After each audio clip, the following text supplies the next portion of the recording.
Hi! Hello! అందరూ ఎలా ఉన్నారు? అందరూ బావుండాలని మనస్ఫూర్తిగా కోరుకుంటున్నాను.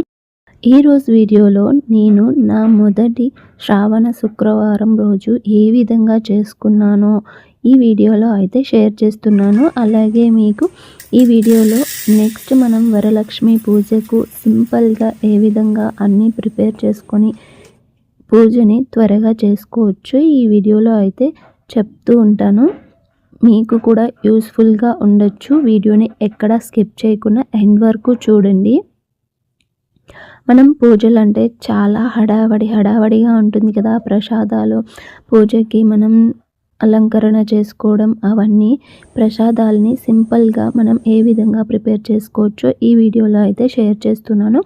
ఎక్కడ స్కిప్ చేయకుండా వీడియోని అయితే ఎండ్ వరకు చూడండి. అలాగే ఇప్పుడైతే నైట్ మనం ముందుగా ప్రిపేర్ చేసుకోవాల్సినవి అయితే ఇక్కడ చూసేద్దాం. ముందుగా అయితే చాలామంది బూర్లు కొంతమంది అయితే బొబ్బట్లని ప్రిపేర్ చేస్తూ ఉంటారు. మేము ఎక్కువగా బూర్లనే ప్రిపేర్ చేస్తాము ఆ రోజు నైవేద్యంగా.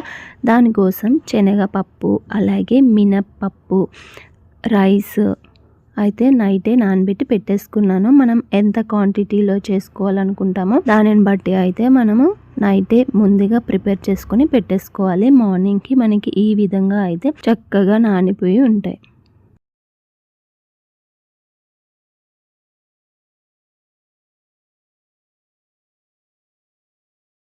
శనగపప్పు 1 కప్పు వేసుకున్నాను. అలాగే మినప్పప్పు వచ్చేసి గారెలకి, అలాగే బూర్లు తోపికి అయితే రెండింటికి కలిపి అయితే నానబెట్టి పెట్టుకున్నాను. మార్నింగే మినప్పప్పునైతే నీట్గా కడిగేసుకున్నాను. తొక్కు మినప్పప్పు కాబట్టి ముందుగా కడిగి పెట్టుకోవాలి. మినప్పప్పునైతే కడిగి పక్కన పెట్టేసుకున్నాను కదా! ఇప్పుడైతే శనగపప్పుని కుక్కర్ పెట్టేసుకుంటున్నాను. మనం కుక్ చేసుకోవాల్సి ఇది నెక్స్ట్ డే మార్నింగ్ అండి. మార్నింగే లేచిన తర్వాత మనం ఎలాగా పూజ అది ఉండేటప్పుడు కొంచెం త్వరగా లేచి అయితే పనులు చేసుకుంటూ ఉంటాం కదా! అలాగే మార్నింగే లేచి ఫస్ట్ అయితే మినప్పప్పును కడిగి పెట్టేసుకున్నాను. పెట్టేసుకున్న తర్వాత ఇప్పుడైతే శనగపప్పును కూడా కుక్కర్ పెట్టేసుకుంటున్నా. శనగపప్పునైతే ఒక కుక్కర్లో పెట్టేసి ఇప్పుడు పరవన్నం అలాగే పులిహోర కోసం అయితే ఇంకొక కుక్కర్లో రైస్ని పెట్టుకుంటున్నాను. రెండిట్లకి ఒకే కుక్కర్లో పెట్టేసుకుంటున్నాను. మనకి ఇలా అయితే ఈజీగా త్వరగా అయితే ప్రిపేర్ చేసేసుకోవచ్చు. రైస్ కడిగి పెట్టేసుకొని సరిపడా వాటర్ అయితే వేసేసుకుంటున్నా.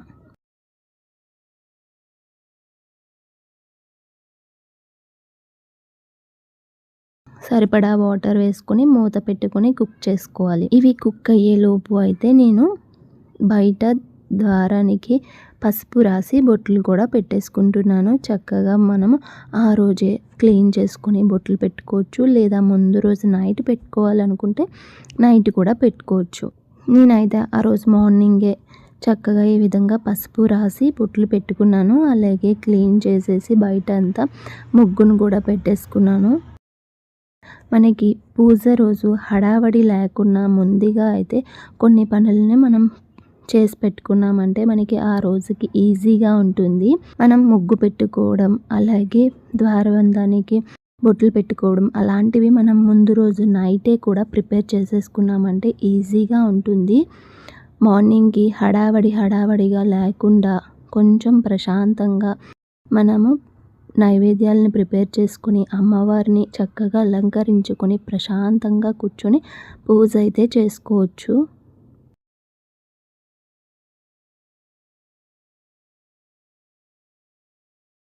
ఈ శ్రావణ మాసం నెల రోజులు ఇంటి ముందు చక్కగా మంచి ముగ్గులను వేసుకొని అలంకరించుకోవడం వల్ల చాలా మంచిది. అలాగే నెల రోజులు దీపం పెట్టుకోవడం కూడా చాలా మంచిది. వీలైనంత వరకు మీలో ఎవరైనా పెట్టుకుంటున్నట్లయితే కింద కామెంట్ సెక్షన్లో కామెంట్ చేయండి. లేదా ఎవరైనా పెట్టుకోవాలి అనుకుంటున్నారు ఇప్పటి నుంచి అనుకున్నా కూడా కింద కామెంట్ సెక్షన్లో కామెంట్ చేయండి.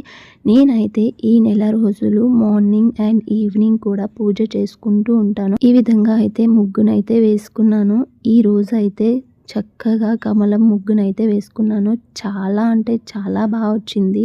చాలా ప్రశాంతంగా ఉంది. బయట కొంచెం ఊదొత్తులను వెలిగించి ద్వారానికి పూజ చేసుకొని అయితే లోపలికి వెళ్ళేసరికి నేను ముగ్గు వేసి బయట అంతా క్లీన్ చేసుకునే లోపు అయితే నాకు కుక్కర్ విజిల్ వచ్చింది. కుక్కర్ని స్టాప్ చేసేసాను. అలాగే నాకు రైస్ కూడా కరెక్ట్గా కుక్ అయిపోయింది. నేను ఇక్కడ వచ్చేసి మీకు ఇక్కడ క్లిప్ మిస్ అయింది. క్లిప్ అయితే చూపించలేదు. పరవన్నానికి కొంచెం రైస్ని ఉంచుకొని కొంచెం రైస్ని అయితే పులిహోరకి పక్కకు తీసి పెట్టుకున్నాను. పక్కకు తీసి పెట్టేసుకొని ఇంకొంచెం వాటర్ వేసుకొని పరవన్నానికి అయితే కుక్ చేసుకున్నాను. ఎందుకంటే మనకి పరవన్నానికి కొంచెం మెత్తగా ఉండాలి. పులిహోరకి కొంచెం నార్మల్గా మనం ఎలా రైస్ కుక్ చేసుకుంటామో ఆ విధంగా ఉండాలి కాబట్టి కొంచెం వాటర్ వేసి కుక్ చేసుకున్నాను. అలాగే అందులోనే మిల్క్ కూడా వేసేసి ఎంత స్వీట్ సరిపోతుందో దానికి తగ్గట్టుగా పంచదారను కూడా వేసాను. నేను ఇక్కడ పంచదారతో చేశాను ఈరోజు. మనం బెల్లం కూడా వేసుకొని చక్కగా పరవన్నం చేసుకోవచ్చు. ఆవు పాలతో చేసుకుంటే చాలా మంచిది. శనగపప్పు కూడా కుక్ అయిపోయిందండి. ఇందులో అయితే బెల్లం వేసుకుంటున్నాను. నేను ఇక్కడ 1 కప్పు శనగపప్పు తీసుకున్నాను కదా, దానికి 1/2 కప్ అయితే బెల్లం తురుము వేసుకున్నాను. బెల్లం తురుము వేసుకొని మనం కుక్ చేసుకోవాలి. ఇందులో అయితే ఈ విధంగా కుక్ అవుతున్నప్పుడు పాకం అంతా పైకి తేలి ఈ విధంగా కుక్ అవుతుంది. నేను ఇందులో అయితే కొంచెం కొబ్బరి తురుము కూడా వేసుకున్నాను. కొబ్బరి తురుము వేసుకోవడం వల్ల మంచి టేస్ట్ కూడా వస్తుంది.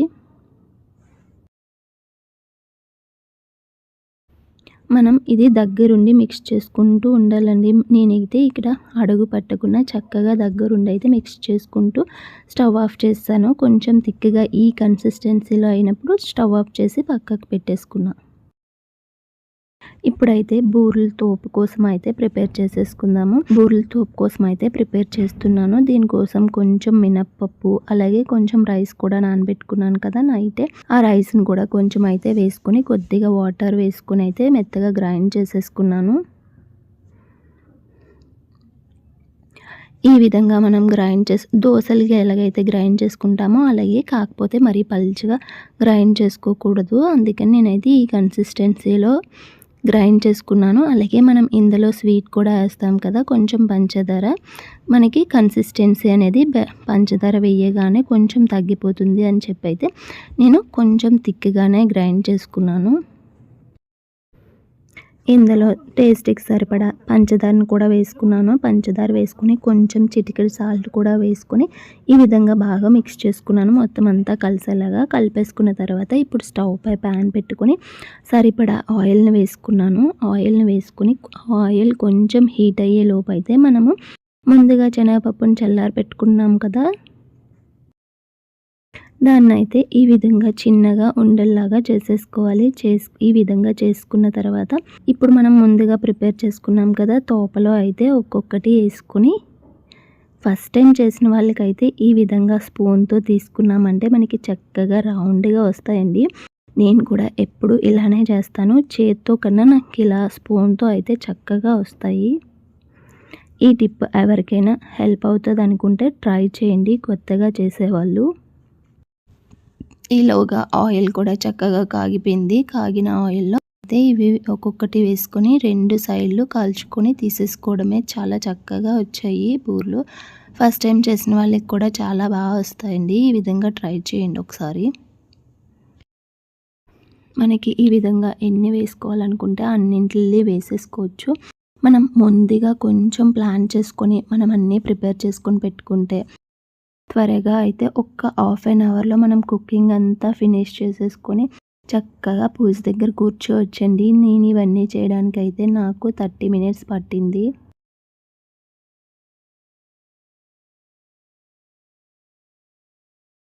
లేదు మేము ఎక్కువ క్వాంటిటీలో ప్రిపేర్ చేస్తాము అనుకుంటే ముందుగా పూజ చేసుకునేటప్పుడు కొంచెం క్వాంటిటీలో ప్రిపేర్ చేసేసుకొని కూడా మనం దేవుడి దగ్గర పెట్టుకొని ప్రశాంతంగా పూజ చేసుకోవచ్చు.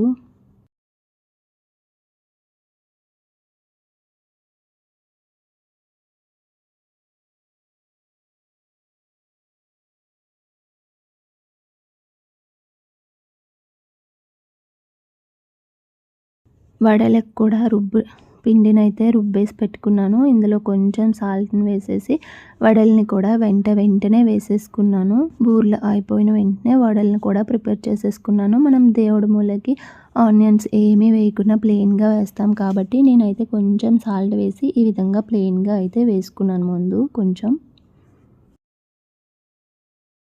ఈ విధంగా రెండిటిని వేసుకొని ఇలా ప్లేట్లో పెట్టుకున్నాను.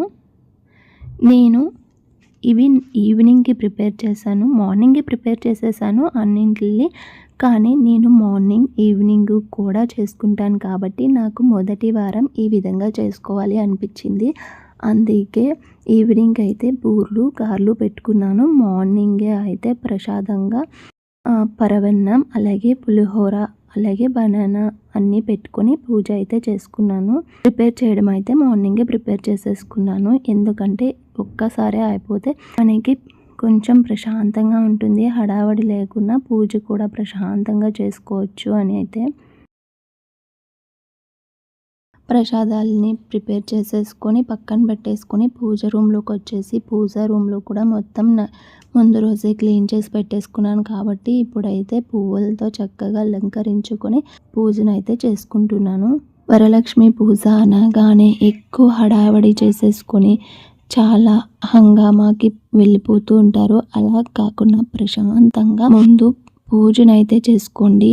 మీకు నచ్చినట్లుగా ప్రశాంతంగా పూజనైతే చేసుకోండి. ఎంతలో చేసుకోగలరో అంతలో ప్రశాంతంగా చేసుకోవడం చాలా మంచిది. ఈ నెల రోజులు శ్రావణ మాసంలో కనకధార స్తోత్రం చదువుకుంటే చాలా మంచిది. రోజు చదువుకోలేని వాళ్ళు అట్లీస్ట్ ఫ్రైడే అయినా కనకధార స్తోత్రాన్ని చదువుకోవడానికి ట్రై చేయండి. చాలా మంచి జరుగుతుంది. వీడియో నచ్చితే లైక్ అండ్ షేర్, సబ్స్క్రైబ్ చేసుకోండి.